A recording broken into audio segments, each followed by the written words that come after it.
execute 4 out of 10. So I'm looking forward to seeing what everybody's going to do. These Valdio levels bring out some of the best competition. It's not necessarily a race with a capital R, but I'm very interested to see how everybody does. We've got 4 great racers here to start out with, and I think there are over 25 people who signed up tonight, which is really cool. You Fail Me in the upper left, RB Pimlico, Nathan MG to start, B2 DE81 are going to be the 4 starting us out, but we do have scouts behind the scenes who are going to be letting us know who takes the lead, who to rotate in, so hopefully we can see all of everybody's clears. If you'd like to learn a little bit more about Romhack races and what we do, or if you'd like to try this level out for yourself, you can go on over to romhackraces.com, our very official website, get the patch, and jump on our Discord server if you want to hang out and talk shop. Big shout outs, of course, to D to the 4th for helping us out with the website and for getting everybody's times in. You can check the times of all the racers, exclamation leaderboard in the chat. Is that command, as it were. And there's nothing on there right now, so, just hang out and wait up, because we got to get some finishing. We got to get some racers finishing first. What else can I say? This is Romhack Races. If you've never seen this before, welcome. We're really glad to have you. This is every Saturday we do this, a never-before-seen Kaizo Super Mario World level that was made fresh in the bakery this week, tested by our in-house testers, made by really cool makers in our community. And these racers don't know what they're in for. They have never seen the level before, and they're just going to have to sight read, improvise. This is a challenge of consistency and one-shots, and I think we're going to see a lot of that come out in this level. The racers want to be consistent at the parts they already learned, and maybe, if they're really good, sight read an obstacle. Even if they don't get through a checkpoint section on that sight read, they might get a little bit more knowledge. And knowledge is key in these races, knowing what to do, what is coming up, and how to get through. So we shall see. We got about 10 seconds to go, so, make sure you're comfy. Quiet Mason, thank you so much for the resub. Good luck.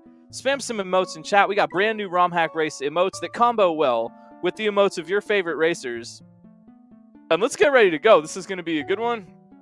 Outer System from Valdio. I'm GlitchCat, by the way. I'll be bringing you the play-by-play, day by day. Mario's journey through space continues past the asteroid belt and into the outer system. Let's go.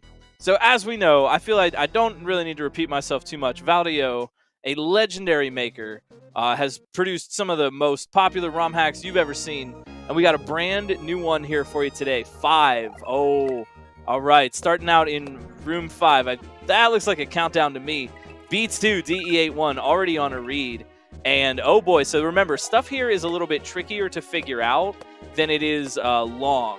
So we might see shorter sections with some complicated maneuvers here. First things first, get up off the green blob that's floating there. And looks like You Fail Me, upper left, has the right idea. Getting that slope speed down by sliding on the stairs there. And then what? For what it's worth, this is also my first time seeing this level, and I get to have the fun of reacting right along with the racers. So hopefully I can kind of put you in their mind a little bit. RB Pimlico, oh geez, and You Fail Me have the same idea here. So this level is about, the section rather, is a little bit, we're doing some kind of respawn magic and waiting for that green blob to catch up. Those blobs just move along the screen.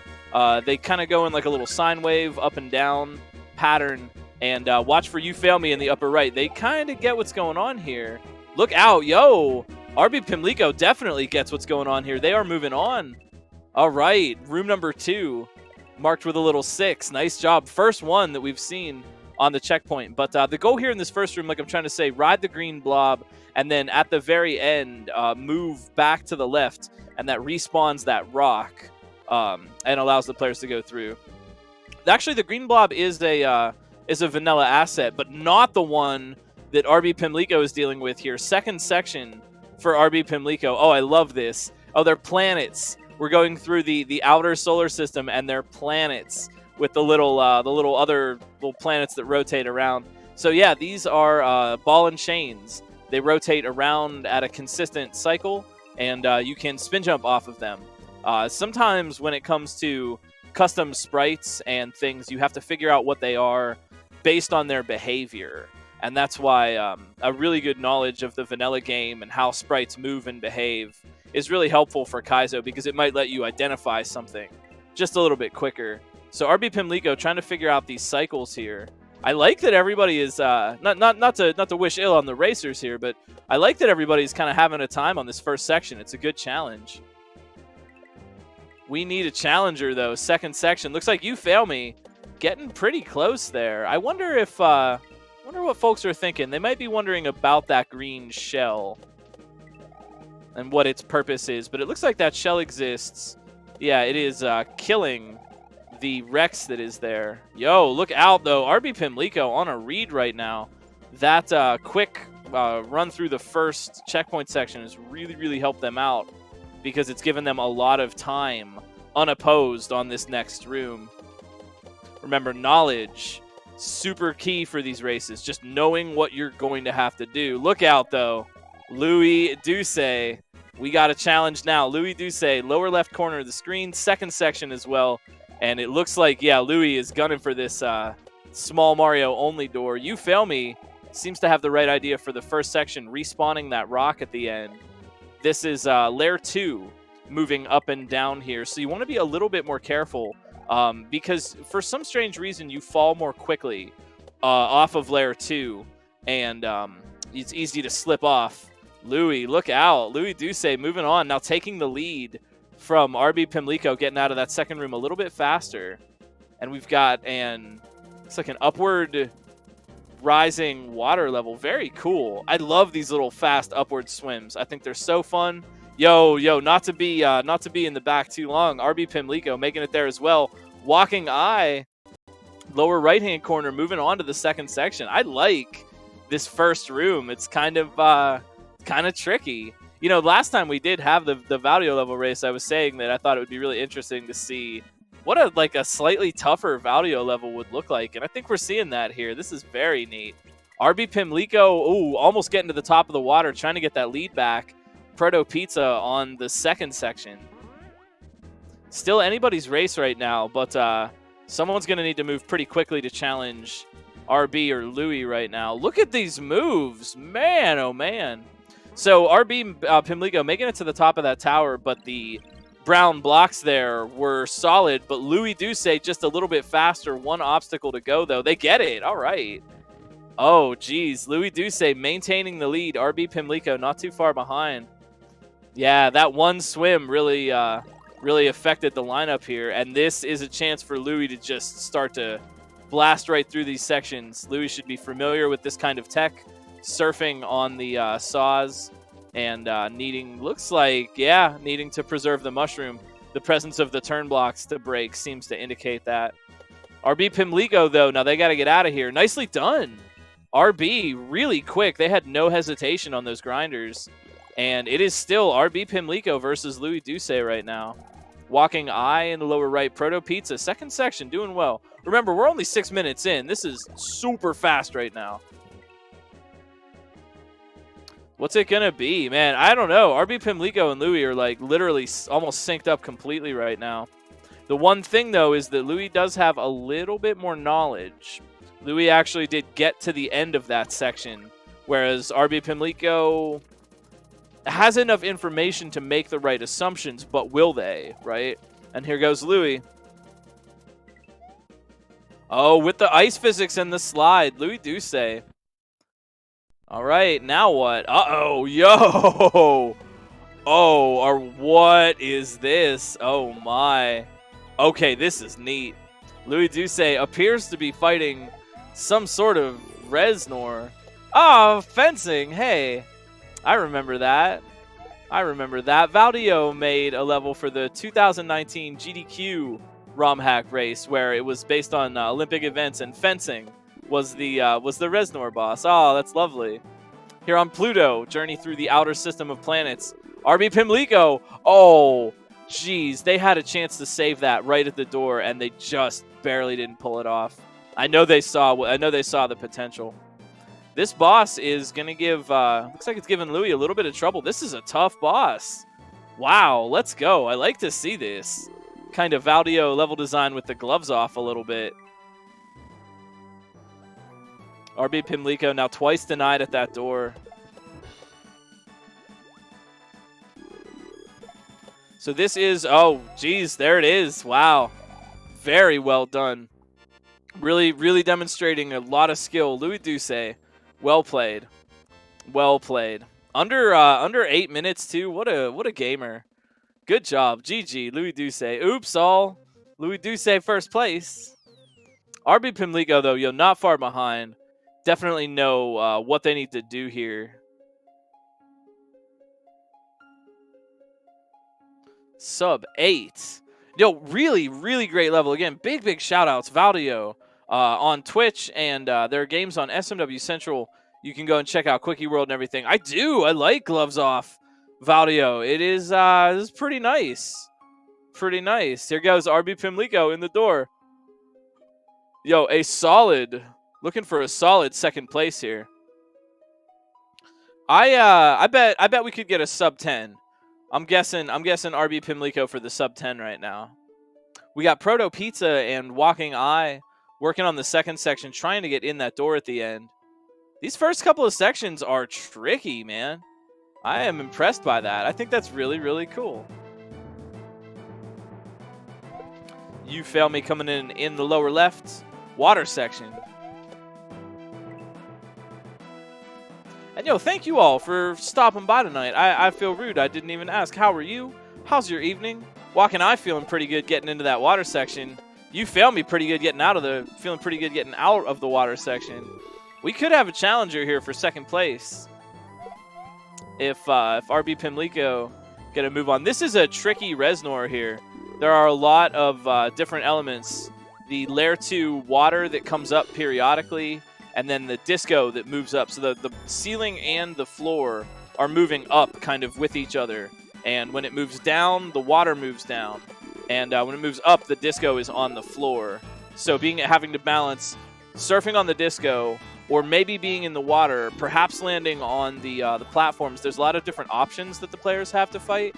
But since things are moving very quickly, and there is additionally fire on the screen as well, that's something that they have to sort of improvise and hopefully kind of find a pattern here. Yeah, you see RB Pimlico kind of going for like a similar pattern. One nice thing about Reznor fights is that if you kind of move the same way and do the same thing, they generally will behave the same way. And so you can start to establish patterns. Add to that, the fireballs are kind of tracking you. When they shoot their fireball, they're kind of trying to aim at you. And so just like with everything else that tracks you with shots, you can guide it around and make it kind of be where you want it to shoot. The old adage. You fail me, though. Look out. RB Pimlico. I know, mad skills tonight. If you're having fun, why don't you post your favorite hype emote in chat? I want to see some party here. RB Pimlico, give it up. Give it up. Big round of applause. RB Pimlico, second place, well earned. Very well earned. Oh man, almost on the sub 10. Sub 12. Sub 12. That's the real sub 12 is the friends we made along the way. Nicely done. Yo, McFly, thank you for the gift sub to Davo. A good friend. You fail me here. Gunning for third. Proto Pizza, Walking Eye. Working on, Neptune. Neptune. It's the, I remember that, My very excellent mother just sent us 9 pizza pies. They gotta be pizza pies.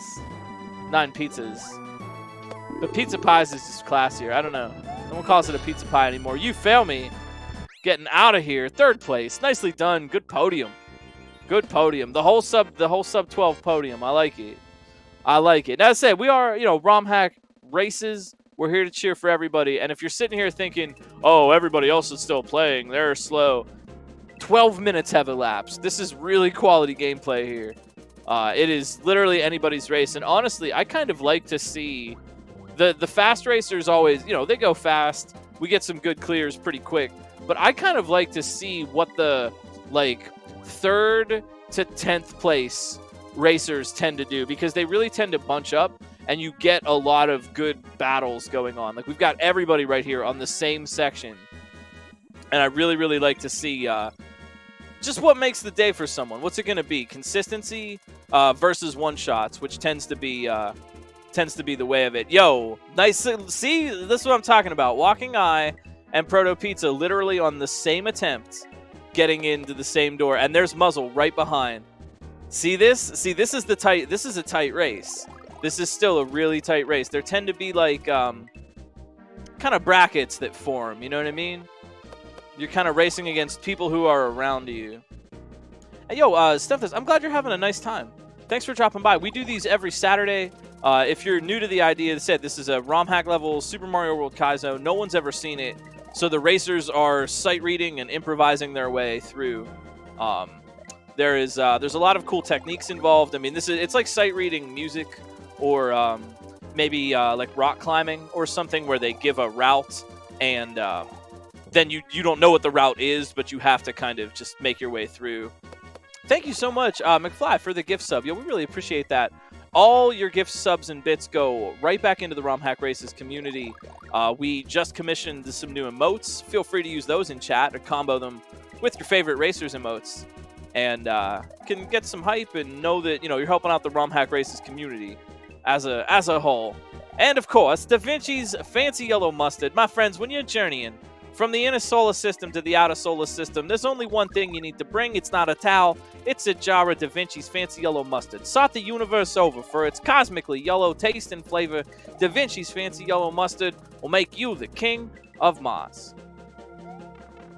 Or queen, or non-binary ruling individual. Whatever your preference, Da Vinci's Fancy Yellow Mustard. Oh my god, Morty, it's still the commercial.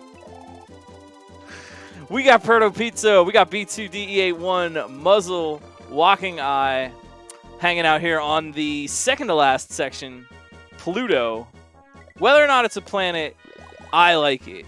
It's all right, Pluto. You can come to.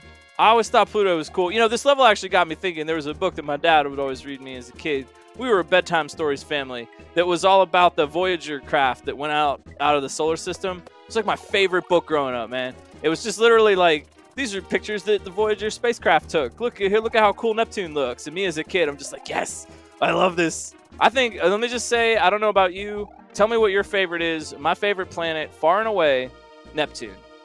Gotta say, Neptune, I'm a big fan. It's blue. It's real nice and just a beautiful blue color.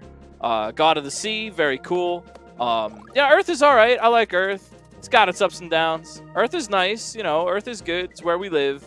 But Neptune is fascinating. I just love it. Favorite planet. B2, first one to move on. Going on to the boss again. The disco shell, the layer 2 floor and ceiling moving up and down, so the water and the ground will periodically swap out. But you always got to watch out for the disco. Indeed, watch out for the disco. Don't spend too much time at the disco. It's fair warning. Proto Pizza trying to get out. Muzzle trying to get out. Walking Eye.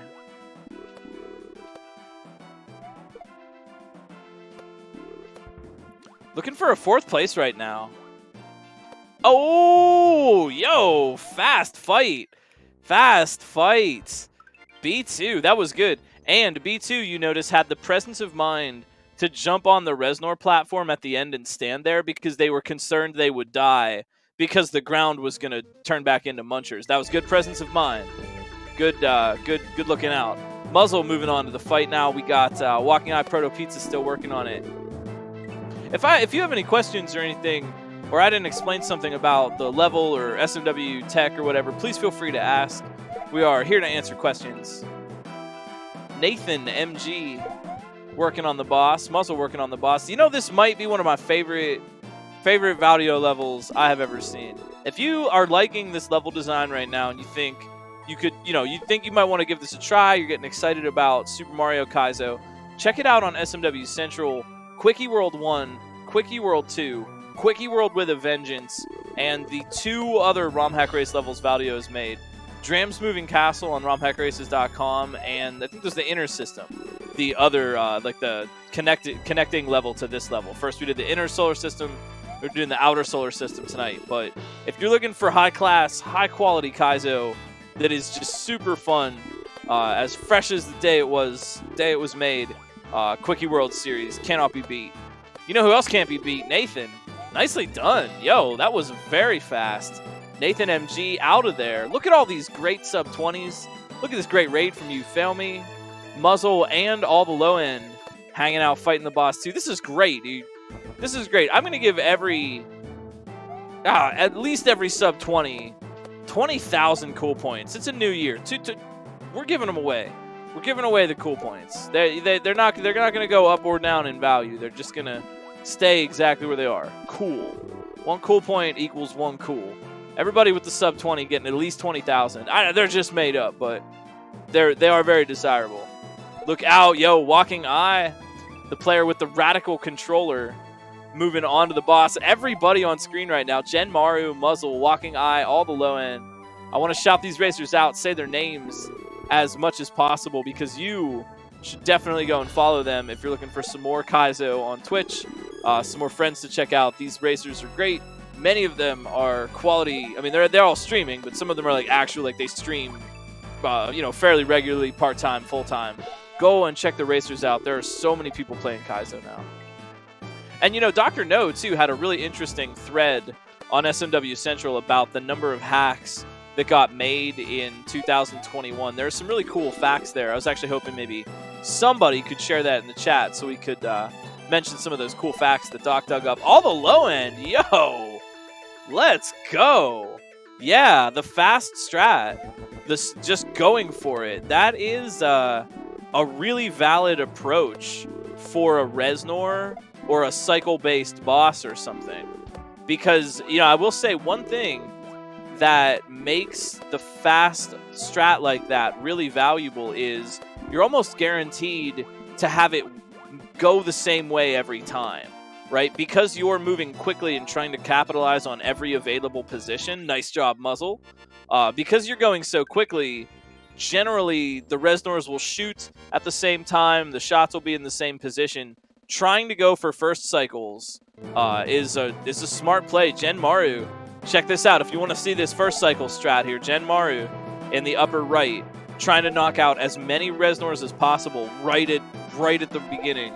They're not, they don't fumble around, they don't wait for cycles, and that does make it a little bit more dangerous.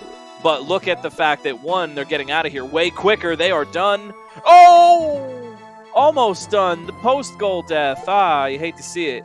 Yeah, look how quickly they get all the Reznors out. They're moving quickly. This is a race, after all. And fast strats are dangerous, but they are, that's a race. They're fast. And another valuable thing, especially when it comes to Reznors, about trying to go for fast cycles and taking out as many Reznors as possible is you're removing sources of fire, right? The less Reznors there are on the screen, they're not going to be shooting fire at you. So you always have to ask yourself, what's it worth? What's it worth the risk? To go fast and, be a little safer, eliminate some fire, and maybe get out of the level a little quicker, save a cycle or two, or is it worth it to be a little bit safer? And everybody kind of makes those decisions like based on their abilities and what they maybe think they could handle. Gen Maru, well earned. I like to see that. I'm going to give Gen Maru an extra cool point. Just one, but it's a shiny one. And you can redeem it for a free large cup of water at Preposterous Professor Pete's Pizza Planetarium. Nice job. Good job, Gen Maru. Thank you so much for the gift subs, too, y'all. I really appreciate the party and chat tonight. I hope you're having a fun Saturday night here on Romhack Races. We got Germ Dove and Silent Snake coming in here. Zaplex in the upper right. Proto Pizza fighting the boss. Silent Snake been streaming a lot of good Kaizo stuff lately. Recently beat Toadette's Kaizo Tuesday. A really ginormous, big, difficult hack from Hoeluta. Recently put that one down. Silent Snake on Twitch been streaming a whole bunch. I was trying to shout out my friends, I gotta do the plug. Proto Pizza, a streamer who needs no plug. The skills say it all. Yeah, top row loving them fast strats, totally. Germ Dove, Germ Dove is done. Chon, yo, what's up, Chon Dontor, a kind individual. Chon Dontor moving in here, lower right-hand corner, working on the final section. Everybody's too fast. I don't think we're going to get to see the first part of this level again. Misha Vargas also hanging out on Pluto.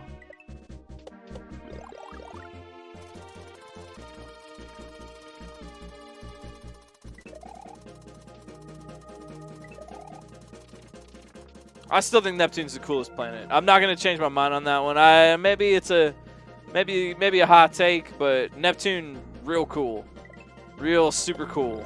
Favorite one.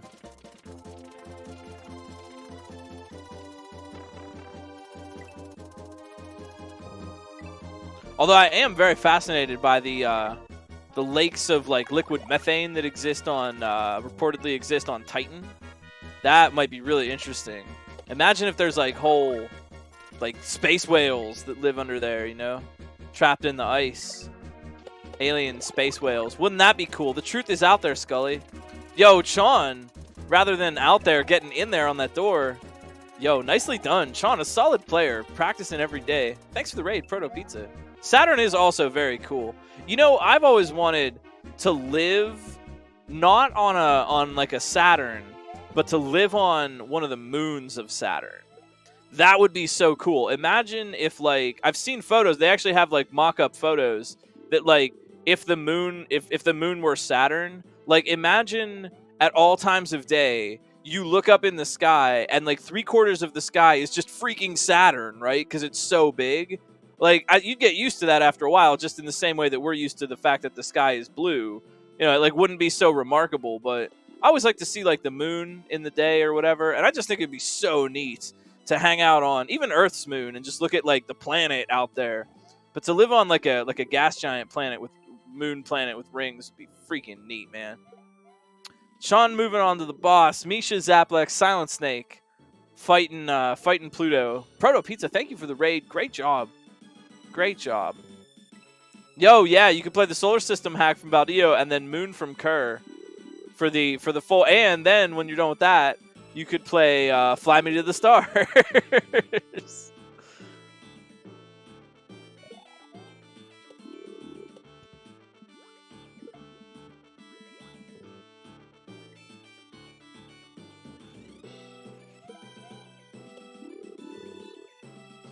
Zaplex, nice job.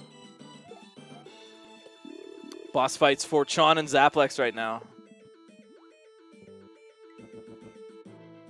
You know, I'll tell you what.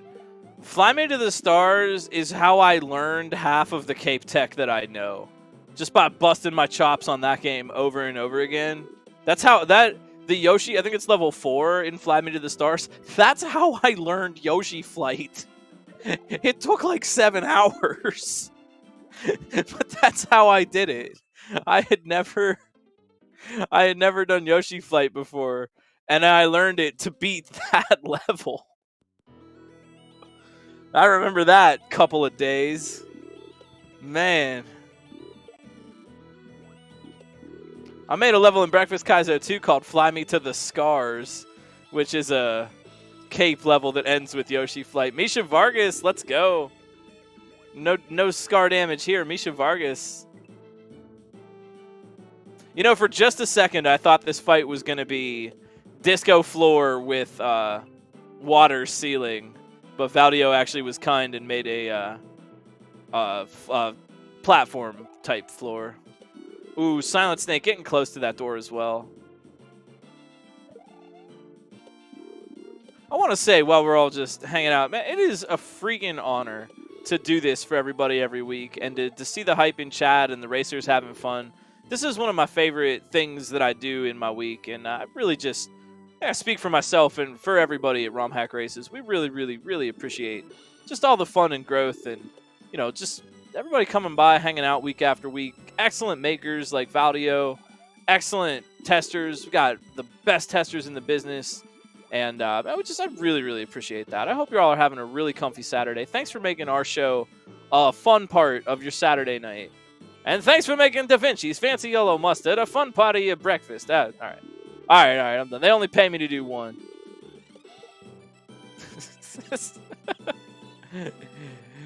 Zaplex, Misha, Chon right now. Nobody going for the fast strat. I'm not seeing any fast stratters. What's happening, Nate?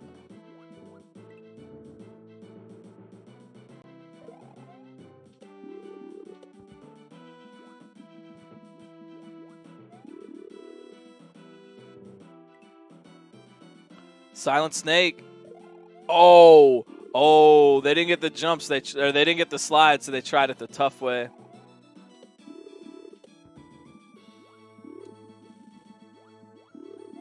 We did. Our first clear tonight was Louis Doucet. Sub 8 minutes. Misha Vargas with a shot at it. Ooh, 1 Rex to go. Chon gets it. GG. GGCHON.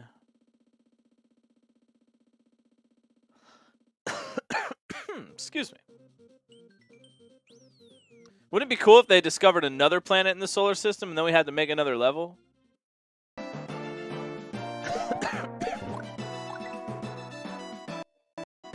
Oh, yeah, I'm sorry. I should have commented on that.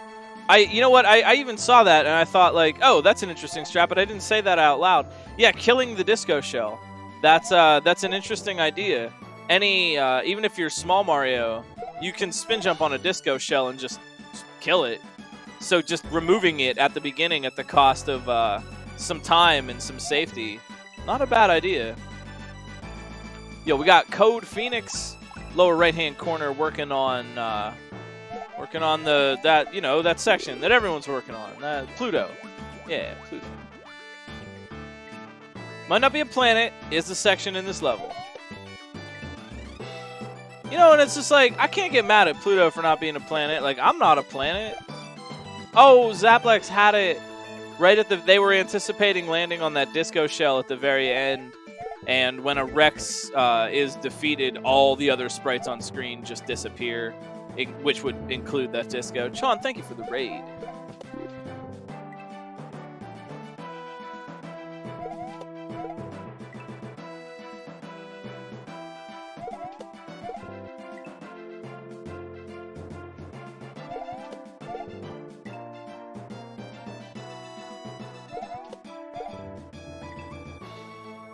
Yo, thank you for racing tonight, Gem Mario. Great job on the boss with that quick strat. Hey, if this seems cool to you and you'd like to race in the next one, these races are open to the public if you think you can beat Misha Vargas. Nicely done, Misha. These races are open for anybody that wants to be a part. You can head on over to romhackraces.com and sign up. That just lets us know who to watch and who to check out that is going to be racing. If you sign up, we assume that you're cool, being on the restream or whatever. You don't have to do that. You're welcome to just play if you want to. And if you want to just try it out for yourself, you don't even have to race. You can just go on over to the site, try the patch out for yourself. We have 172 excellent Romhack race levels there. Imagine trying to play that. Imagine a hack with 172 exits. That's enormous. But go and check them out. It can be a lot of fun to try a Romhack race level as opposed to a whole hack because you only need to beat one thing, right? You know it's only one level. You don't have to commit to beating an entire hack of whatever the heck someone cooked up. Oh, yo, Zaplex trying to get a little bit faster. I like that. Oh, mishap.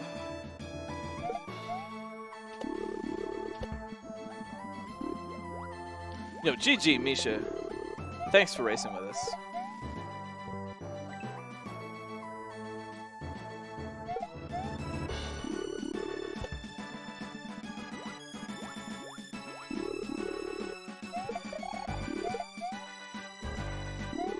Oh, Endless Ascent. Zaplex with the shot at it. No! You hate to see it. So there is a small delay between when you kill the Reznor, actually any boss. There's a small delay between when you kill the boss and when the level actually ends. And in that time, you are subject to post-goal deaths. You could get squished, you could touch a muncher, you could get hit with a sprite. Any number of things could happen. You are not actually safe until you no longer have control of the character. Which is why, fun fact, most speedruns, such as Quickie World 1, if the boss is like a Big Boo or a Reznor at the end, time isn't when you get the final hit on the boss, but rather time is on the whistle. Because the whistle is when you no longer have control of the character. And honestly, if we want to go back that far, a lot of, well, some SMW hacks have it, some don't now. TD Warrior, yo, hold up. TD Warrior, lower left, fighting the boss. Got to give those shout-outs for these racers, working hard. Ender of Games as well, Endless Ascent, left side of your screen versus the right now. But some older Mario hacks do it. Some hacks have ceased that convention.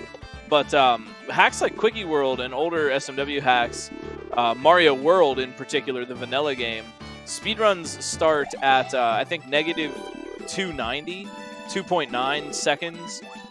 That's because there's, technically, according to old SDA timing convention, the timer doesn't start when you begin the game.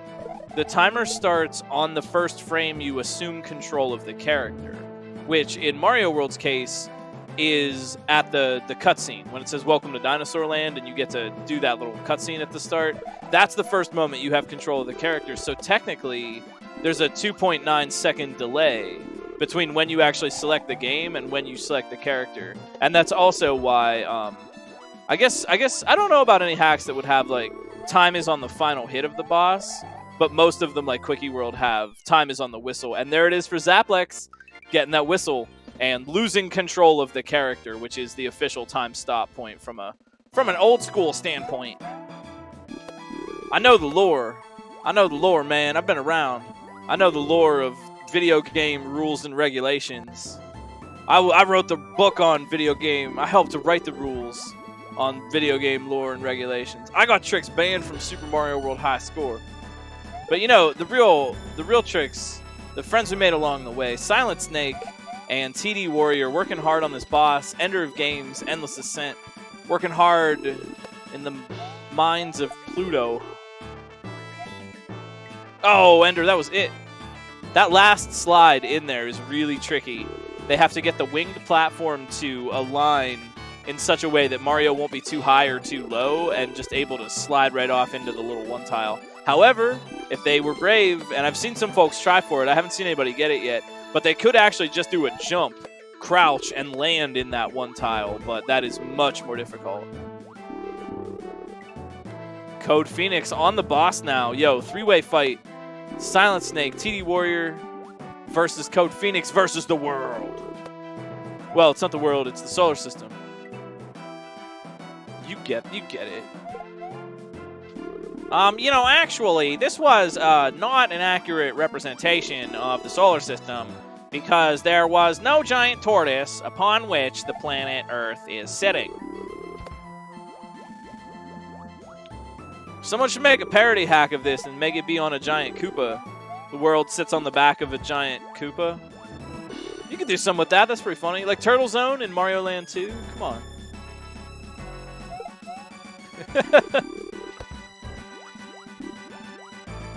This also makes me think of the game. Shout-outs to Toobin. Have you ever played the game Toobin? Toobin. You're a guy in a tube, and you like an inner tube, and you float down a river. It's awesome. It's a really great game.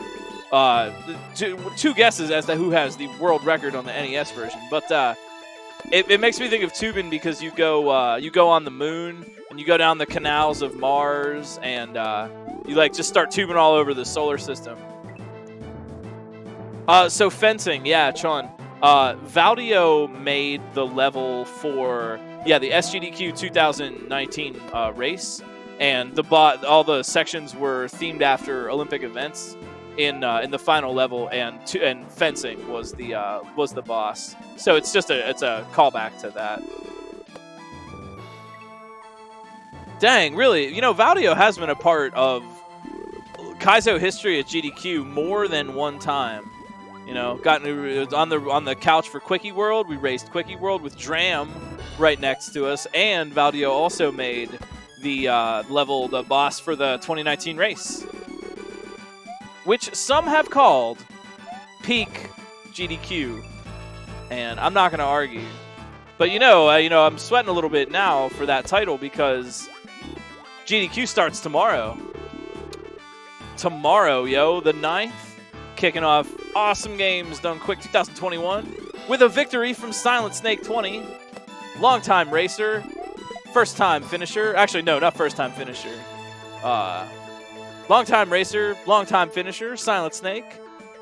Save the animals. Yeah, it starts tomorrow. Yep.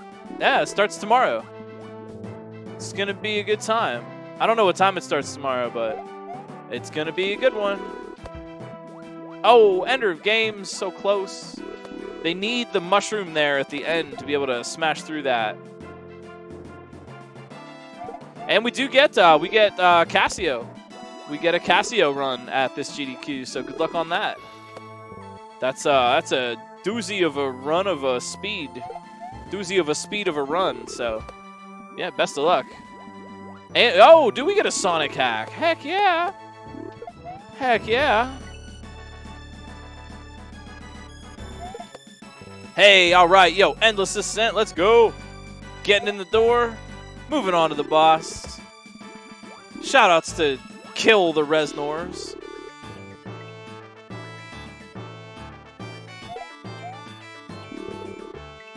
Yo, what up? MC Banjo Mike on the mic. Nicely done, getting to the boss. No, actually, for the first time in a long time, I'm not doing anything. I don't have a run submitted. I'm not on any couches this time, and I tried out for host. They didn't take my application. That's cool. I tried my best. I'll try again sometime. No shame, no bad feelings on that. Just tried to, just try it out. That's what audition means. So yeah, no, I'm just hanging out with everybody this time. I don't mind, honestly. It gives me a little bit of time to just work on me. To be perfectly honest with you, I say this on a personal note, but I don't mind not having any stress. You know, it's been a cold season, and I don't mind just sitting back and chilling with everybody and enjoying the show. No stress, no nothing. Maybe summer games, we'll get something fun going on. I would like to host.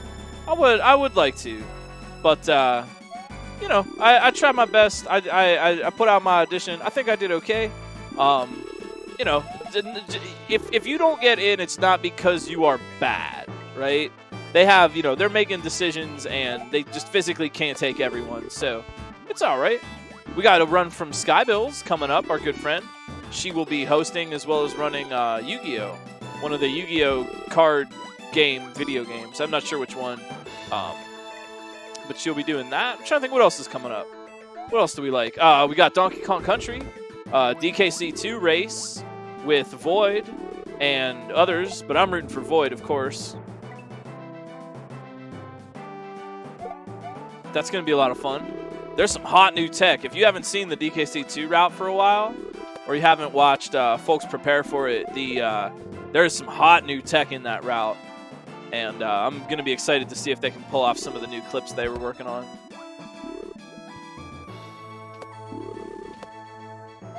Ender of Games, nicely done. 5 on the boss fight now. Endless Ascent, MC, Banjo Mike, TD Warrior, Code Phoenix. Look at these awesome sub-hour clears for these racers. Y'all are impressive. You really do. I know that I sound like I'm just saying that because I have to, but honestly, I am really impressed with everybody that does these. Everybody puts forth a sincere effort, doesn't give up, tries their best, man. I see people improve week after week, and that's a really nice feeling, and it's a nice thing to be a part of. It really, honestly, I say it's an honor to be a part of this and to be able to host this. It really honestly is, because I get to see the improvement, and I get to see the community just day after day. That's inspiring, Oh gosh, is it C3 already? Whew, man. They sure do have the contests. I gotta get I will say for our part, if you're looking for Hack Jam results, I believe those are, I don't know if we have a time yet, but I believe those are going to be out soon. I have 2 or 3 write-ups to finish myself. Sorry, I was slacking a little bit. I'm sorry. But we'll get those out for everybody soon. It was an excellent Hack Jam this year. And I'm seeing some hacks that were from Hack Jam get submitted and approved now on SMW Central, your home for Super Mario World ROM hacking. Since 2005, SMW Central has been the #1 source for Super Mario World ROM hacks, patches, custom assets, and good friends on the internet. That's smwcentral.net. GG, ender of games. Oh, and TD Warrior, yo, samesies. Less than a couple of seconds apart. GG. Nicely done. MC Banjo Mike working hard. Endless Ascent. Code Phoenix. This is a tricky boss, yo. And who's this? TJ Crunchy? What's going on? TJ Crunchy working on the Pluto area.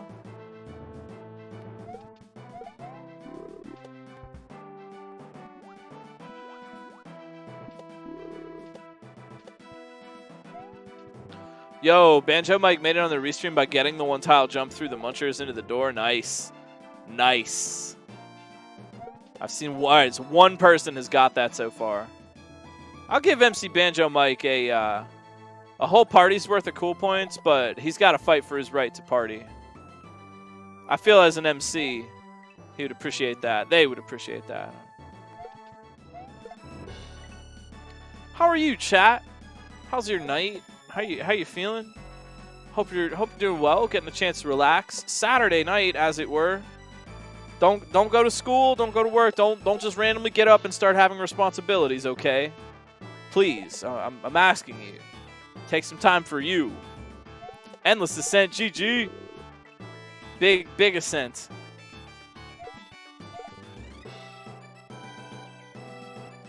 So what you're saying, TD, is that you can do this in your sleep.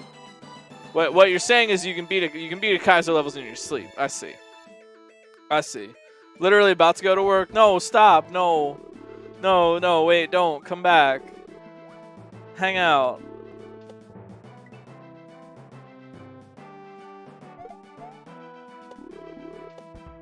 Yeah, I'm excited for that new G-Breeze SMB3 hack. I'm in a good position for that because I know how to play SMB3. I'm not new to it. Fencing, the callback to the SGDQ level. The final boss that Valdio made was fencing.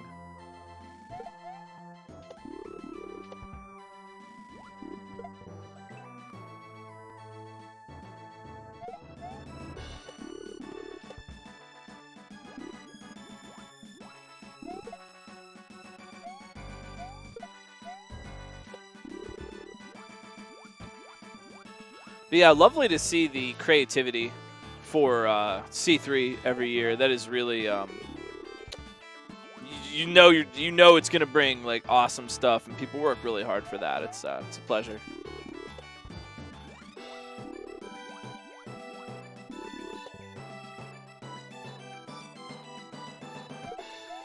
Look out! Oh no! MC Banjo Mike rough, dropping the mic at the wrong time. They had it. They just slipped. A little slipoo.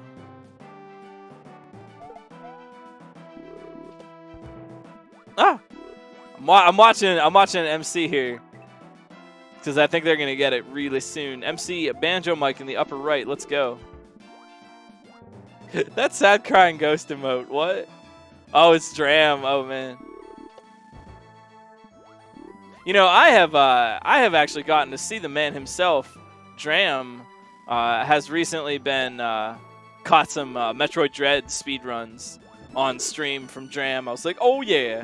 That's one of those streams that's like instant click for me. You know, oh, I see that streamer on. Definitely gonna go there.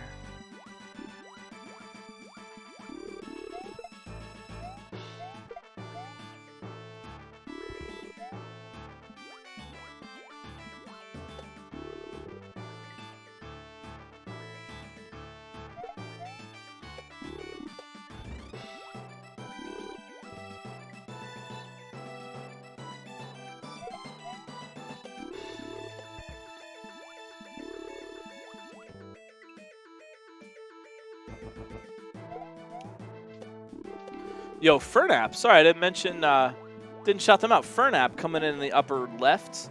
Fernap, MC Banjo Mike, Code Phoenix on the boss. TJ Crunchy not far behind.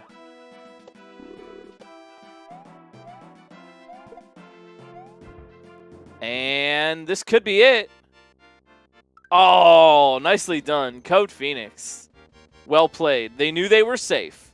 I appreciate that that presence of mind. They knew they were safe. After the whistle, Mario will be safe from the Munchers. It's just that you have to actually have that whistle happen, or else you're not. That's the dividing line, is the whistle, whether you're actually safe or not safe. Nicely done. GG CP. Oh, Code Phoenix, CP, checkpoint. That works out really well.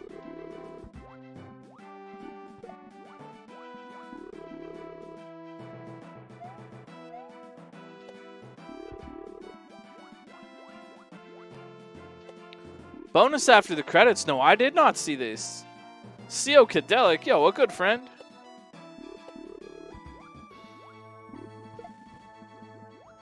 CO, alright. Yo, CO getting to hang out on the coolest planet, Neptune.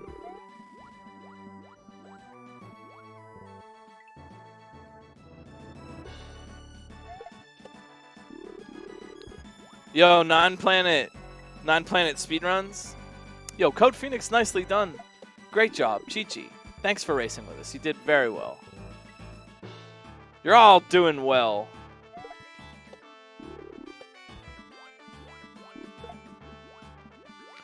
A real astronaut? Oh wow, that sounds so fun. I always wanted to be an astronaut, and then I found out you had to be good at math. Then I settled for just a guy in a van. You need less math for that.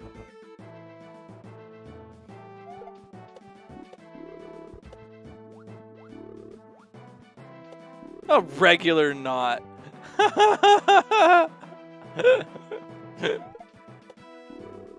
No, I'm just an astronut.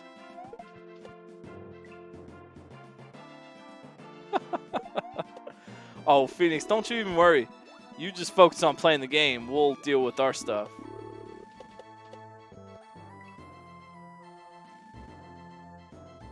I bet Chris Haskell can't beat this level. That's true. He might be able to go to space and play that David Bowie song in 0G, but I don't think he could beat a Kaizo Mario level. So, who's the real winner here, Chris?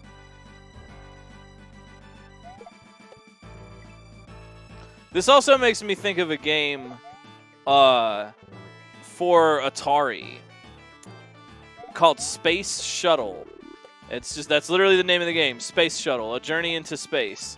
And it's a sort of an interesting game because it's a rocket launch simulator, except you actually use the switches on your Atari. Oh, MC Banjo Mike, twice denied. Boo. Oh, that's rough. But yeah, you actually use the hardware switches. So Atari, if you're not familiar with it, has like difficulty switches. So like, if you go on difficulty A, it makes the game easier, or B, it makes it harder. And they have switches to control like which game you're playing. And I know that sounds weird for those that aren't familiar with this, but like Atari games had like multiple variations. That was like, there were like 10 games in one. It would be like Combat. The game Combat comes to mind. You and a player, you and your friend are little tanks, and you shoot at each other, and you know that's it. It's kind of like Mario Kart. And the different game variations change the mazes, change what vehicle you are, change certain minor parameters. And so the interesting thing about Space Shuttle is you actually have to use those switches on your console. Like, you have to read the manual and figure out what all the switches do, and then like actually use them in the game in order to simulate being in a space shuttle. Which I thought was just super interesting. I don't know. It's a weird concept. What other good space games do you know? Let's all root for MC Banjo Mike too. They are overdue for a landing here in Houston. Space War, yeah, yo, Space War. Outer Wilds, Mario Galaxy. I'm not familiar with Outer Wilds.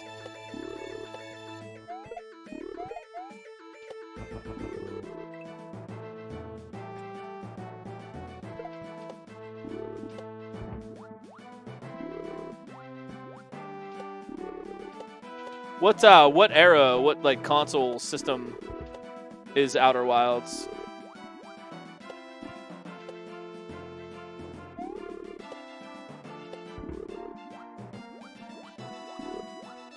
Oh, cool. Neat. I'll have to check out a stream or something.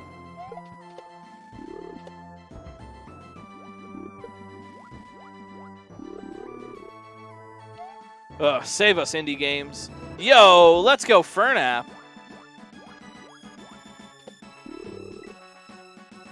Nicely done. Yo, GG.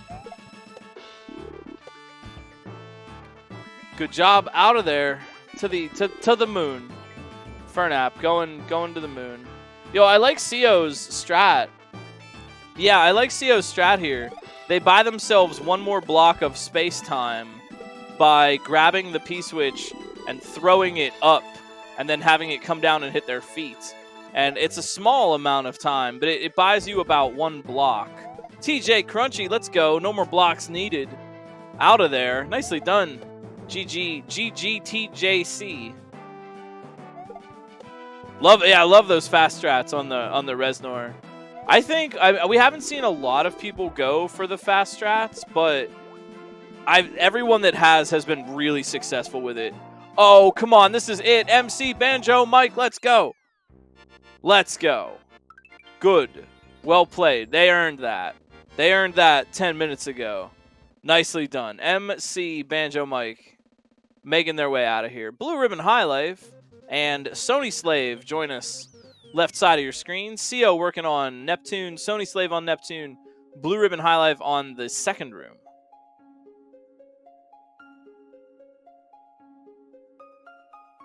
Easy, boss.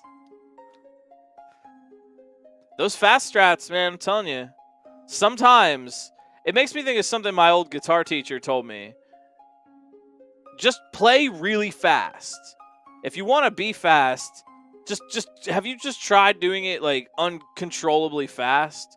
You might not, that might not go well, but try it just to see, to see how that feels. And I think that's definitely, there's something to be said for coming up with a really quick strat for a Reznor like that or something. Oh, CO just cannot get the speed.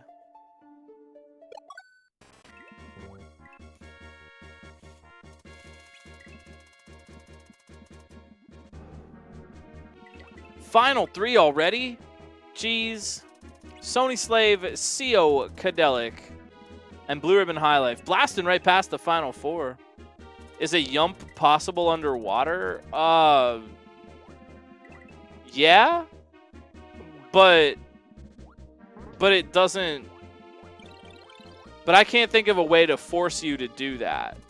Like, yeah, technically. I mean, the first frame you touch the P-switch, you're standing. The game just understands that as you are standing right now. So, yeah, but how would you create a situation that would force them to do that? That'd be interesting. I don't know. Oh, I know how you force them to do it. Casio water. Casio water. The one swim water. That's how you force it. Then you just literally just make them do a P-switch jump. Then they just literally have to do it or they die. I wonder, man, now I almost want to do that. Jeez, now I almost want to make... Oh god, a Casio Water Various Dragon. That sounds fiendish. I love it. Just my style.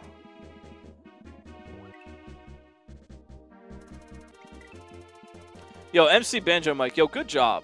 Wanted to say, shoutouts, thank you for racing with us. Don't forget to go and follow our pal. And good job on that. You didn't give up, mate. That's where the real gamers are at. CO Cadelic, nice, good job. Good job. Sucks to get denied all the way at the end there. CO Cadelic moving on to the eighth dimension.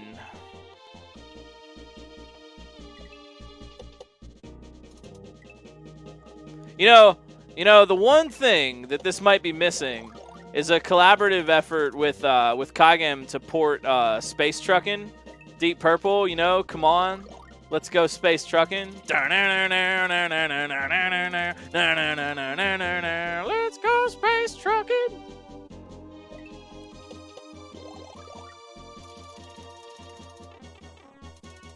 Yeah, Sony Slave trying to make that. There is a lot of optimization. I really, really like this kind of section. The upward swimming water section where you have to go really quickly. I like that. Optimizing your vertical in water sections is really fun, actually. If you're... Oh, Sony Slave! No! No! Oh... But if you're holding up while you swim, you move more quickly. And if you hold down, you resist rising.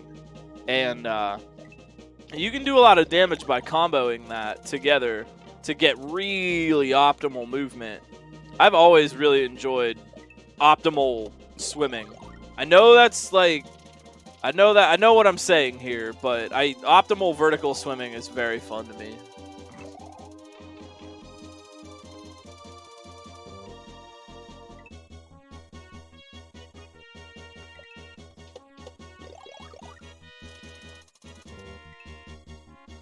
I love that Fugu.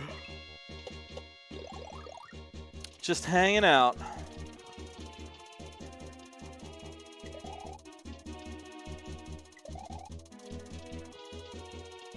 Any Eldad Fugus in chat?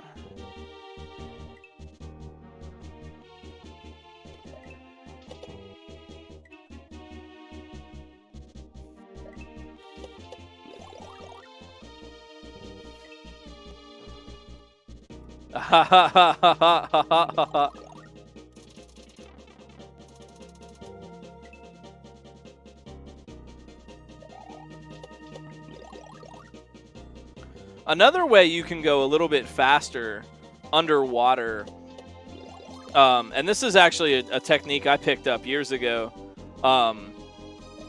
Instead of just mashing one button, like you tap B and you swim, like obviously that's your swim button. But instead of just mashing one button, go overhand, like with your index and middle finger, and mash A and B. Like when if I were doing this part, I would have my right hand overhand, and I would have my index and middle finger, one on A and one on B, and then I would just like run, you know, A B A B A B A B A B A B A B, and that actually just lets you just optimize your inputs. You just get a lot more inputs per time, and lets you swim a little bit more quickly.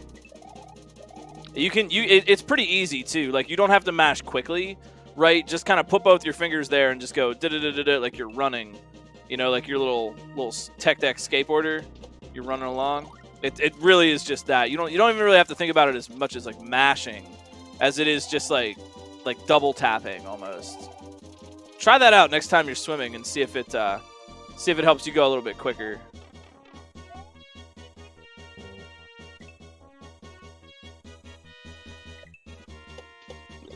Note, only try that in video games. Tapping A and B while swimming IRL will have no effect.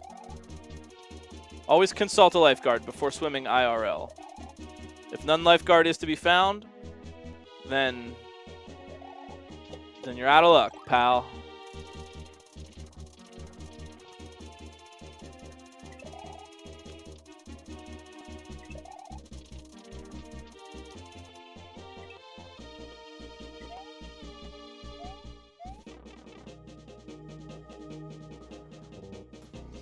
Yeah, usually the trick to Fugus or Fishing Boo, because they kind of move in the same way, usually the trick is to fake them out. You know, as I'm sure many of you know, not to talk down to you or anything, but the trick is to fake them out. For those that don't know, you know, Fugu is going to try to reply to the direction that you're moving. And I always say that a good way to think about Fugu and Fishing Boo is... think about it as though you're controlling it. you're controlling two things at once. You're controlling Mario and you're controlling the Fishing Boo. Fishing Boo doesn't necessarily respond to your position on the screen. It does, but what it's really looking at are your inputs. So small inputs, a subtle tap left or right, the Fishing Boo or the Fugu will pick up on that, and it will start to be like, ah, yes, I am going in this direction now.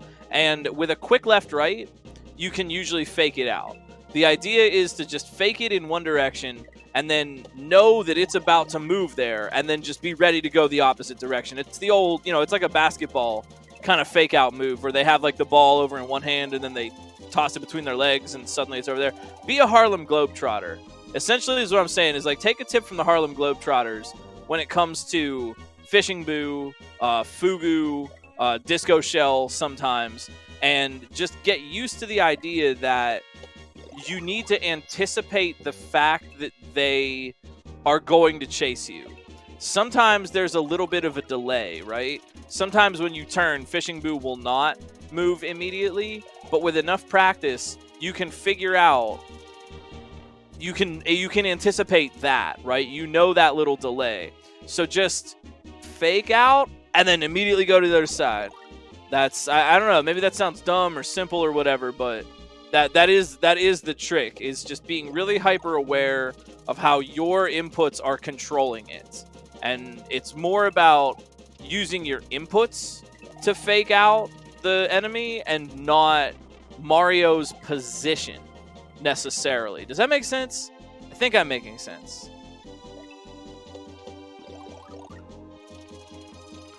Let me get this straight, Krusty. You took all your money and you bet it against the Harlem Globetrotters? I thought the Generals were due. Look, he's just spinning the ball on his finger. Come on.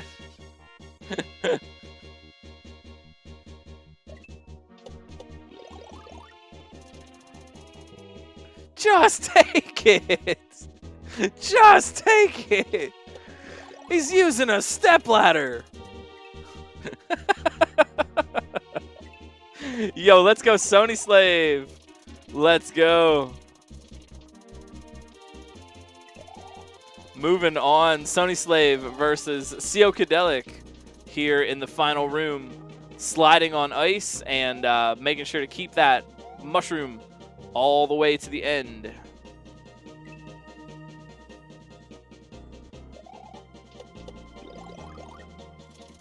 Man, I just thought of a stupid Kaizo-themed doo-wop band. Does anyone want to start a barbershop quartet with me? And we'll sing about Kaizo stuff, and we'll be Big H and the GGs.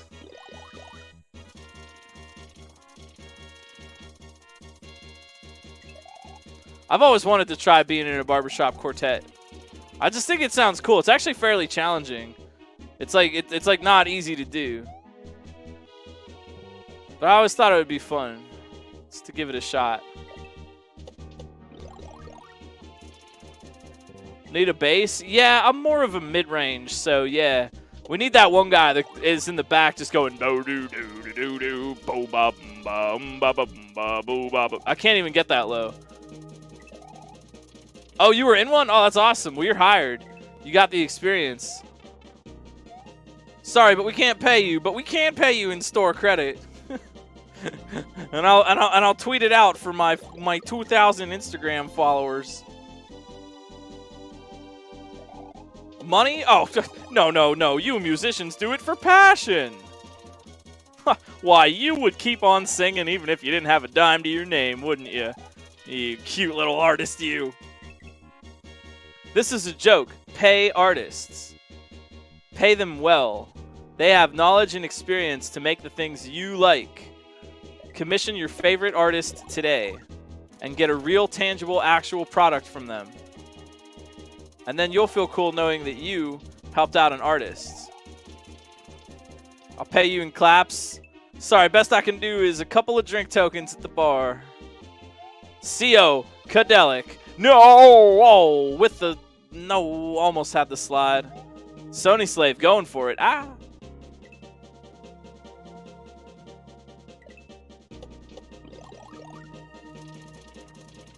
A boss bass dominant.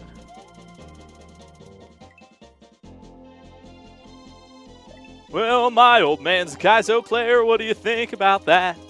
He's got a Kaizo playing wallet and a Kaizo playing hat. That's an old barbershop standard.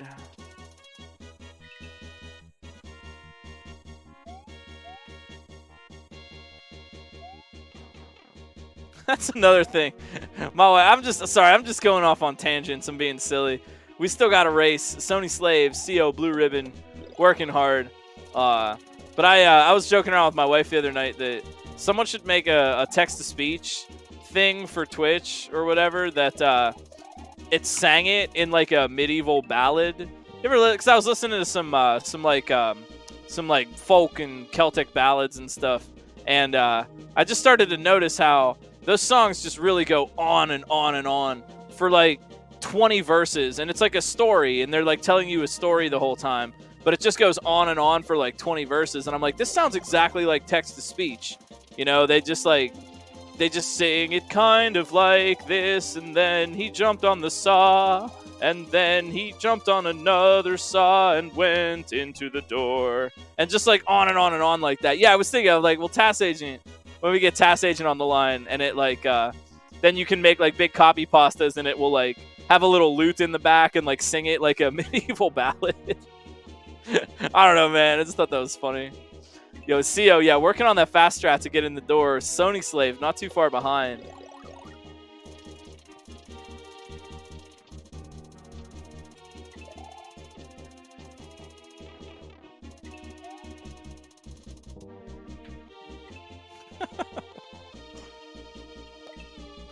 Y'all are fun. Thanks for being a part of Romhack races. I don't know. It's a good time. I hope you're having a nice time, too.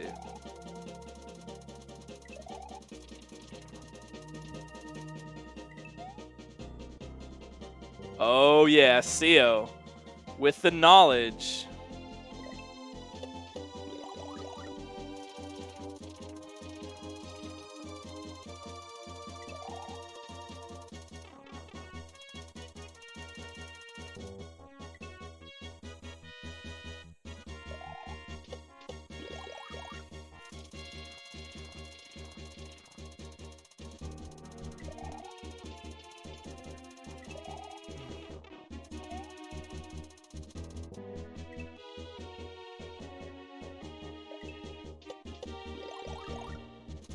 So who's it going to be? CO, Sony Slave.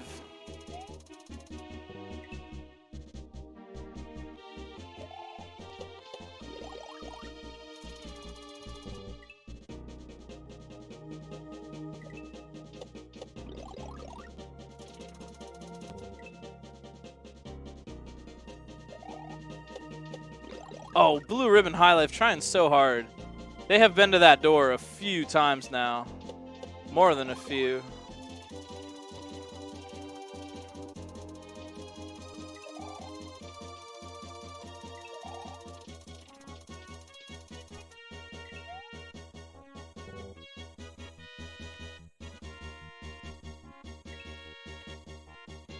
Yo, Sony Slave really picking up the control. Getting a lot better at controlling their movement in this section. You don't want to jump too high. You don't want to jump too low. You want to re-grab properly.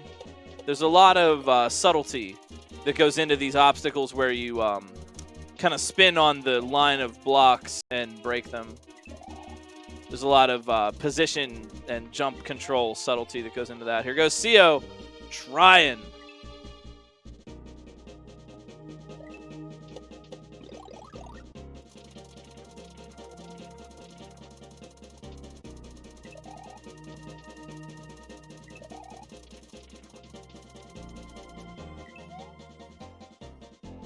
Yo, that was it. Ah, jeez. At the last possible moment. Is that the low frame spin? I think it might be. A smaller tap on the button. They literally just needed a smaller tap on the button. Yeah, the amount of time that you hold the jump button down for will determine your jump height. No, it's not. Okay, I didn't think it was the 2 frame. I didn't think it was the 2 frames. So a bigger window than 2 frames to get in, but still a short tap on the button.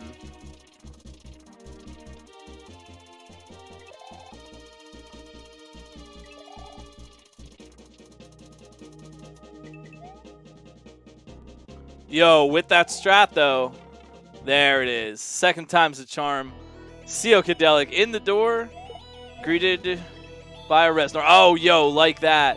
Yo, I like that. CO immediately. They might second guess it, but they went for that fast strat right away. Yo, B2, thank you for the raid. Thanks for racing tonight. Great job. Excuse me.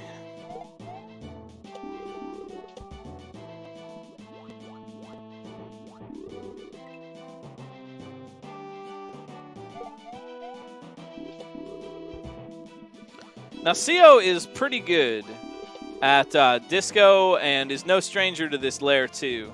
Fencing is a reference to the Romhack race that was held at AGDQ 2019, where Valdio made an Olympic-themed level and the boss was fencing. It's a callback to that.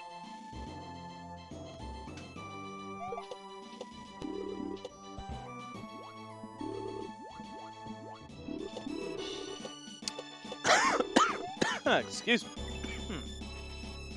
Pardon me. Yeah, absolutely, yo. If you're not following Valdio on Twitch, you definitely should. They stream from time to time. Super kind individual, really good musician too.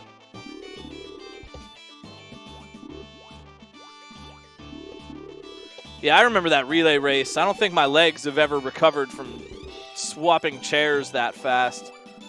That looks like it's just a fun, silly moment, but you try swapping chairs that fast over and over again for over an hour. That's rough, dude. Honestly, the day after that, my legs were so tired. I couldn't stand up. It was that's rougher than it seems. That's an intense part of the race that doesn't get mentioned that often. Every time it comes around again, I'm always like, can we please find a way not to swap chairs?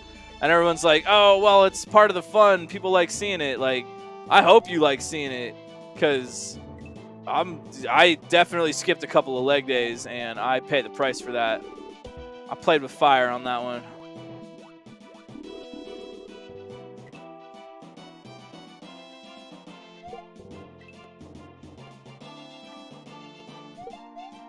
I don't know if they could fit a second couch up there. There isn't a lot of room on that stage. Everything is kind of like you have just as much room as you need. It looks like kind of a big stage from maybe from the webcam view, but there's a lot of space taken up by equipment. CO, oh yeah. A solid clear. That was really good. Nice job, CO. CO Cadelic. Over there on twitch.tv/CO_Cadelic. Well played. CO also fine maker of vanilla-style Kaizo. Bun Bun World and Bun Bun World 2. Classic hits. Yo, GCO.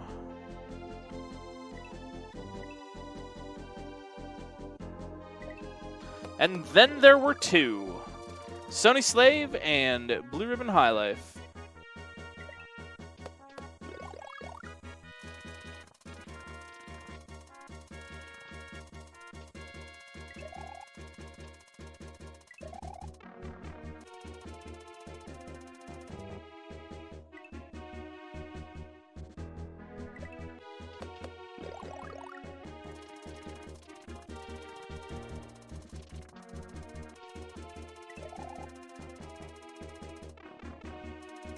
I'm really rooting for Blue Ribbon to get out of this room. Man, they are trying everything they can to get that final obstacle.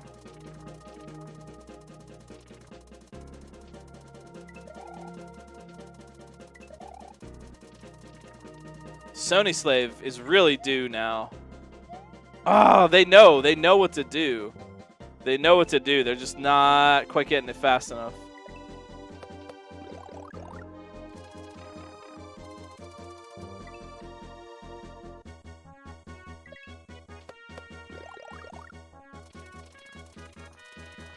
Yeah, I was saying earlier how it's kind of cool to see a slightly tougher Valdio level. I like that. I've always enjoyed seeing makers kind of take the gloves off a little bit. I'm always curious, you know, because just like with any other kind of art, you get to see what you get to kind of see inside someone's mind a little bit, at least what they feel like showing you. And there's really something to be said for that, you know, like I like seeing makers evolve and, you know, build up to making tougher, stronger things.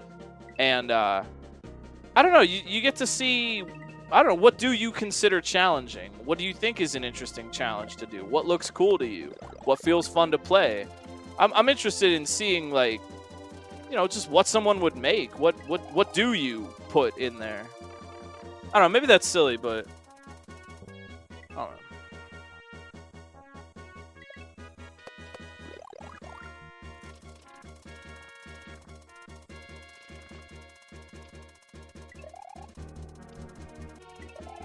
Yeah, same. Code Phoenix. It is a very interesting thing to do in level design, to make something challenging, but also gives you room to move and experiment and try different ways. It's just whatever you happen to pick is going to be a good challenge.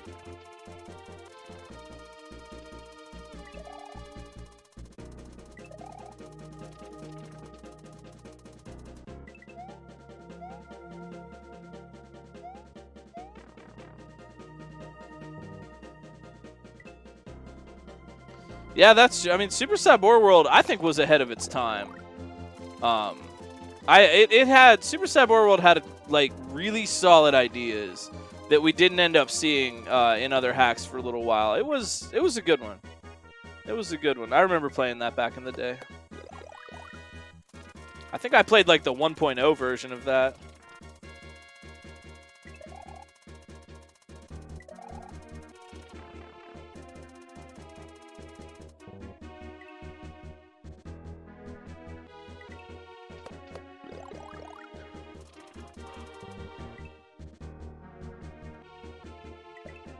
Ha ha ha, the cursed version. I had an alright time with it. I thought it was alright. There was that one level where you were like in a box of moving layer 2. I vaguely recall that. I like that level in particular. That one stands out to me. Or that one where you had to move a coin snake underwater. I think Lungfish. I think Lungfish ran that game for a little while, if I'm not mistaken.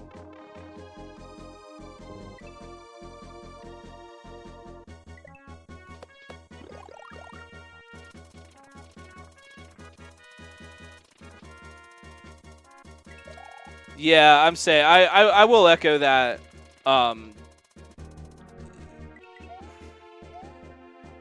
Try not to spoil the racers.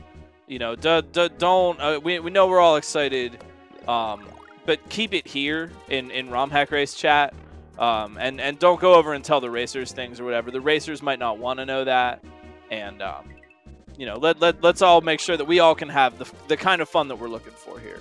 You know, let's help each other get that. Whether you're watching, racing, whatever, you know, there's a place to have that fun. Just want to watch out for everybody. Oh, thank you. Yeah, I ended up having to look up one freaking secret in Donkey Kong Country. I did the rest of it from memory, but I did look up one because it was just hidden in such a dumb place, and I was getting frustrated, and I'm like, I don't know what to do anymore. So I looked that one up. So I got 100% from memory, and then the 1% I had to check. It was fun. Thank you. I'm going to do that for part 2 and part 3 also.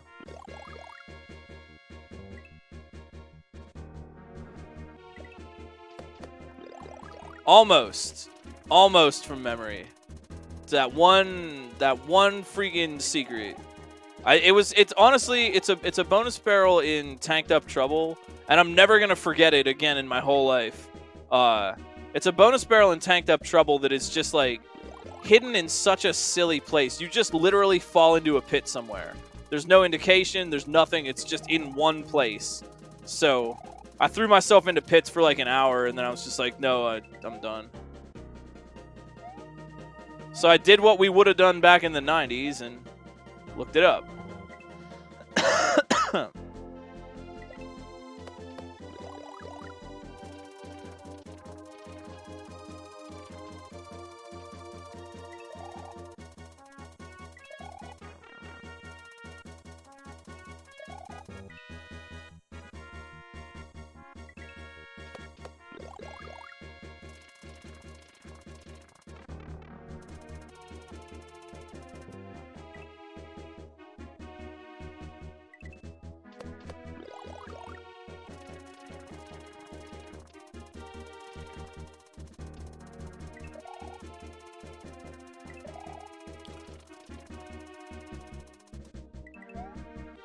Oh, yeah, you got to have the drawing.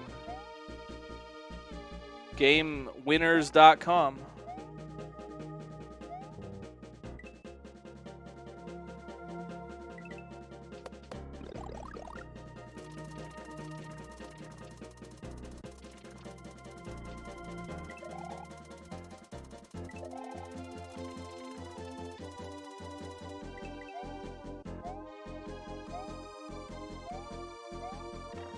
Oh, man, I'm rooting for you, Sony Slave.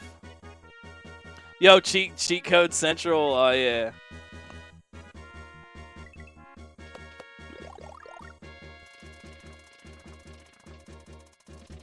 That was really, I mean, that was one of the first things I ever did with the internet. We had 56K dial-up, and I looked up video game codes. Walkthroughs, codes, secrets, all of that. It was cool. We were going through, my wife had a bunch of books and papers from when she was younger, and we were going through them to sell some stuff at a yard sale. But we found I forget which one. It was some JRPG for some system or something. But it was a printed out walkthrough from like 2006 or something. She printed out the walkthrough from one of those sites, and it had the ASCII art up at the top. And I was like, don't throw this away. Like, this is a historical relic. I forget which game it was, but it was like super cool Rad Guy 505's guide to the game, and it had like the ASCII code and stuff. She's like, yeah, I use this all the time to beat the game.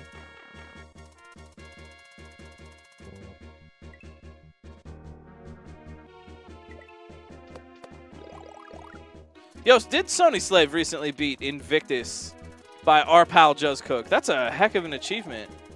GG. That's twitch.tv/Sony Slave. Try saying that 10 times fast.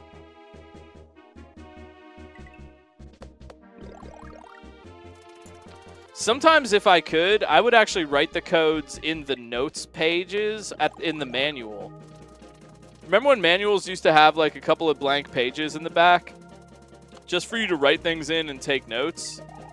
I just wrote the code in there.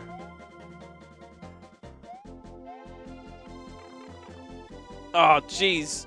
Sony Slave, man, I'm rooting for you. Same for Blue Ribbon.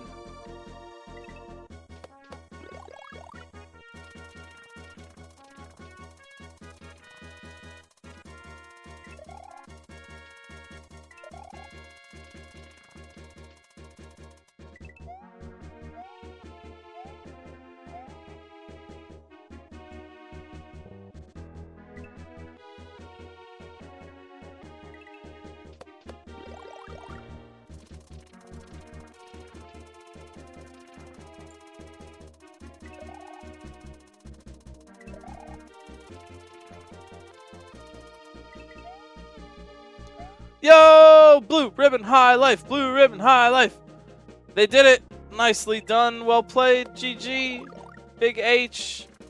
Popping off. PogChamp.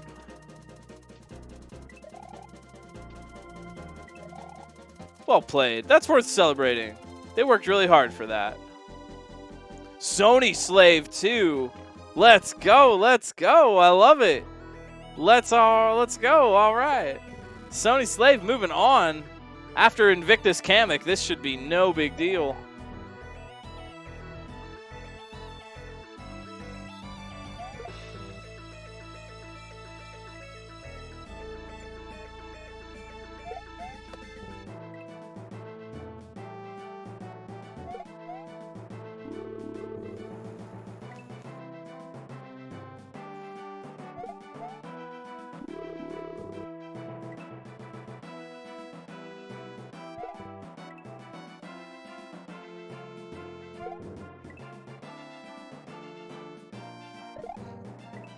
Yeah, I love to see that improvement. I love to see it. If you work hard, practice little by little, you improve your skills. Sometimes it doesn't seem like that. Sometimes it seems like you stay in the same way and you're never getting any better. And that's where you just have fun right now. If you're having fun, then you just keep practicing. You don't even notice you're practicing. You're just doing something you like. But it really, Kaizo video games in general, you really can. You can improve. I don't know. Maybe that sounds super corny. I just want to be uplifting. Kaizo is a lot of fundamentals and a lot of subtlety. Just like I'm trying to think of an analogy. Like you can bowl one strike, but being able to consistently bowl a strike. You could play a note on a guitar or a piano, but being able to consistently hit that note or chord. There's so much subtlety that goes into things like just basic movement, jumps, landing from a jump, positioning, running, when to jump, when to press which button. It's a skill that you accumulate rather than you just jump up in plateaus. And that's something that I really enjoy about getting to host these races every week is getting to see the improvement week by week. I've really seen players. I don't mean this as like a backhanded compliment, but I've really seen players improve a lot over the course of playing Romhack races and working on their own on certain things. Just don't forget the fundamentals. I say this for every Kaizo player of every skill level, every video game player out there. Don't forget your fundamentals. Moving the character, jumping, using your basic skills, spin jump, Yoshi, P-speed, and in other games too. Find those basic skills, the things that you do with the controller. It's skill with your hands and the controller that you need to be thinking about. In the same way that you play the piano, you work on your muscle memory. Play guitar, you work on your chord positions. If you think about video games as a physical endeavor and you start thinking about how your hands interact with the controller, you'll get better.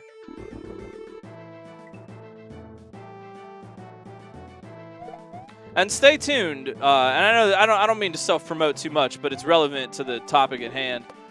Stay tuned because next month, I am going to be starting to put out a full series of tutorials covering everything about Kaizo. Basically, the goal would be to take someone who had never played Kaizo before and train them into a lean, mean Kaizo fighting machine. We're gonna start at the foundation, moving, holding the controller, jumping, running, positioning, and we're gonna do regrabs. We're gonna do item abuse tech. We're gonna do sprite surfing. Everything you ever wanted to know. If it's a Kaizo technique and a fundamental, I will be making a tutorial on it. So if you want to learn a little bit more about Kaizo, there are other tutorials and things out there already, but I think I can bring a good perspective to it. I think I can explain it in a good way. I'm talking inputs, diagrams, slow down, freeze frames so you see exactly where it's supposed to happen. I think I can give you a good system, and be looking forward to that because I think that's definitely kind of where my work is taking me and like something I think that I could do to help people. And that I would enjoy also. Oh, yo, Sony Slave with the strats, and then not slipping off the platform. Let's go. GG.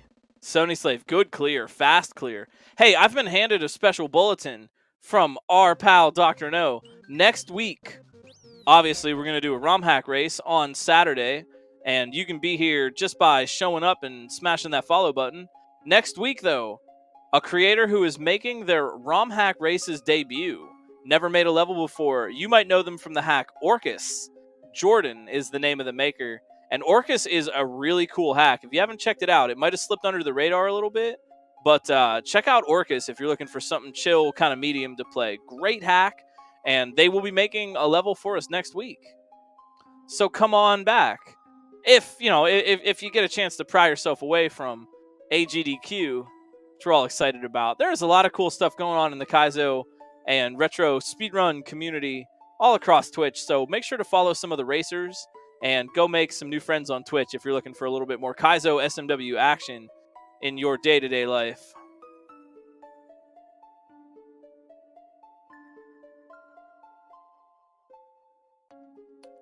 Big shout outs once again to the volunteers here at the Romhack Races staff, headquarters, central, Dr. No running the restream, SJ Charlie the Cat, Kelgan, Sojo, Om Nom Nom Nom Nom, Osu Mario Cartman, D to the fourth on the website, Valdio making the level.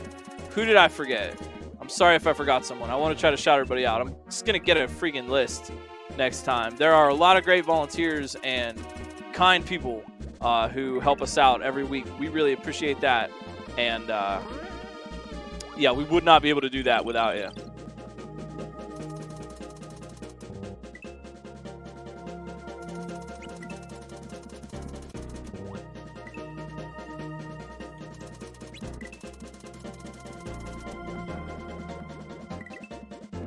So we are just chilling, hanging out with Blue Ribbon High Life.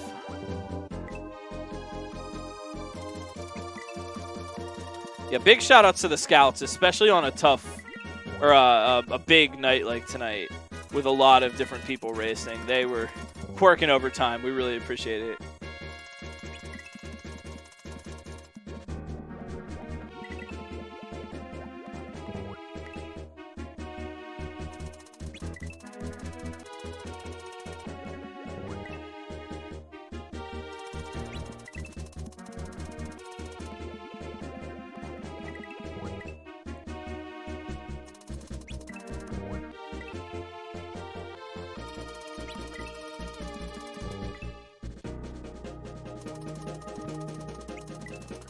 We're going to chill.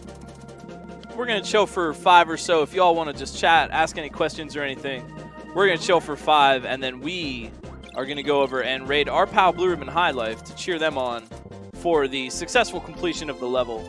I hope you're having a fun night. Once again, romhackraces.com is the website, and you can jump on our Discord server from there if you want to hang out, chat, talk shop with us.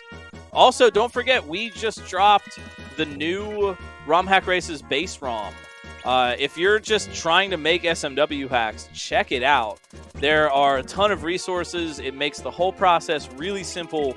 There's a lot of quality of life patches and things that were added to the base ROM. Whether or not you're making a level for Romhack Races, if you're just making your own SMW hack, try the base ROM out, because instead of like going hunting and getting an animal and then skinning it and making a canvas, you know, this is just like going to the art store and just getting a canvas, and it's a nice blank canvas. It's ready to go. It's ready to just sit down and make things rather than have to do a lot of patching and make some files and folders and everything. Romhack Races base ROM will make that really easy for everybody. So if you're looking for a new project, you want to work on some hack stuff, check out that base ROM.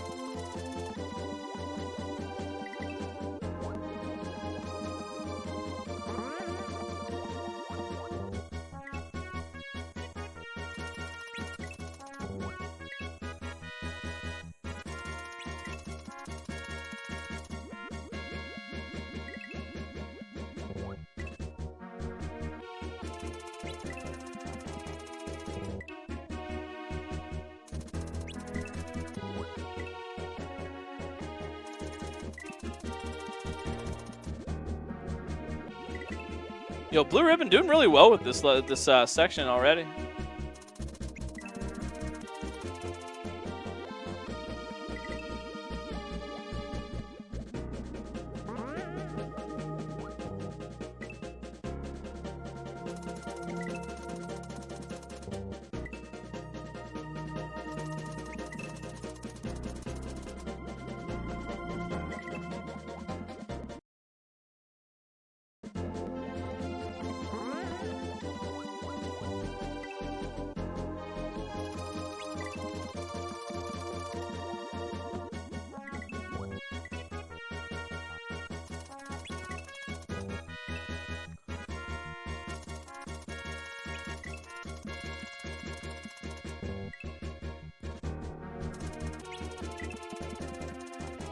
But, yo, I don't know. I hope y'all are having a very comfy night. Thank you for being a part of this. And, I don't know. I got nothing else to say. Y'all are kind of wonderful. Fun race, fun times. Thank you so much again, Valdio, for making the level tonight. It is a real treat. to get Valdio levels on Romhack Race. We really appreciate it.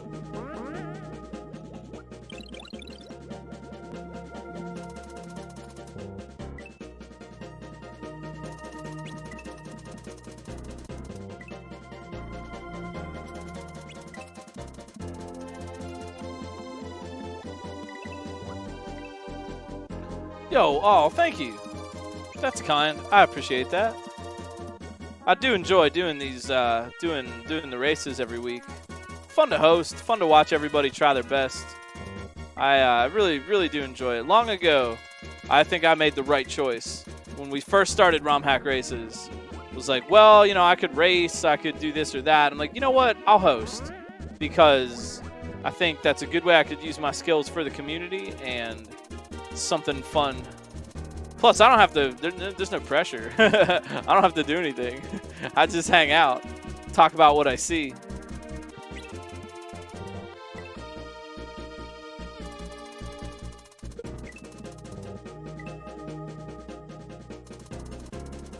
I think you weren't the only one to get distracted by the shell.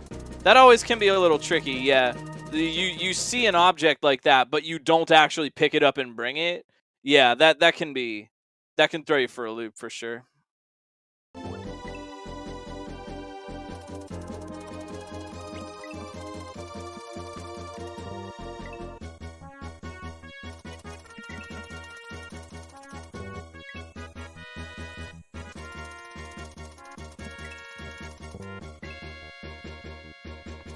Maybe we should just make a custom colored shell. Nah, it's easy enough. Maybe we should make a custom colored shell that like you cannot hold. You know, like a white shell or a black shell or something that you just know, like, because we know gray is double hit now. We established that convention. Yeah, like Orca's shells from last week. That maybe we should just make a custom shell that is just like you cannot touch this shell.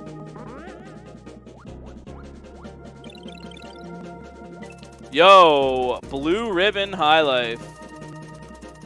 Might be about time to kick it over on a raid if Blue Ribbon is going to be getting out of this section like a freaking speedster.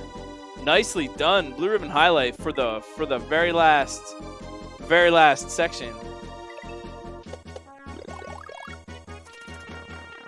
We are going to throw it over for a raid. We're going to go and hang out with Blue Ribbon High Life. Let's go actually follow the racer.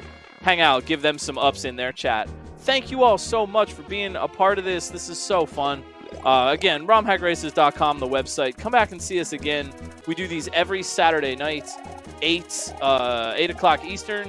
And like I said, next week we're going to have Jordan, creator of Orcus, as our maker. Again, big shout outs. D4, thank you so much. You're kind of wonderful person running the website and the leaderboard. Scouts and testers, we really appreciate it so much. Dr. No on the restream. Valdio on the level making. And I don't know, I'm Glitch, I do things. I also stream. For all of my friends, I will see you all tomorrow. I'm going to hang out with my wife this evening, get some rest, enjoy some snacks, as I hope you do as well. Please stay comfy, enjoy some snacks, be kind to each other. Thanks for hanging out on Romhack Races. We are going to go raid Blue Ribbon High Life, but we'll see you next week, hopefully. See you around on Twitch. Thank you once again. Don't forget, you matter. Your thoughts matter, your heart matters, your feelings matter. You matter to other people in your lives. You matter to me as human beings. You matter to the internet's #1, Longboy Furret, and the people that matter to you in your lives. Would love to hear from you about that. Of course, Black Lives Matter, LGBTQIA+ lives matter, Indigenous lives matter, disabled lives matter. You too. I hope to see you around again for another Romhack race. Thank you for being the kindest, coolest audience there is on this whole planet Earth, in this or any solar system. See you all next week. Thank you for watching. Hack the Planet. Peace out.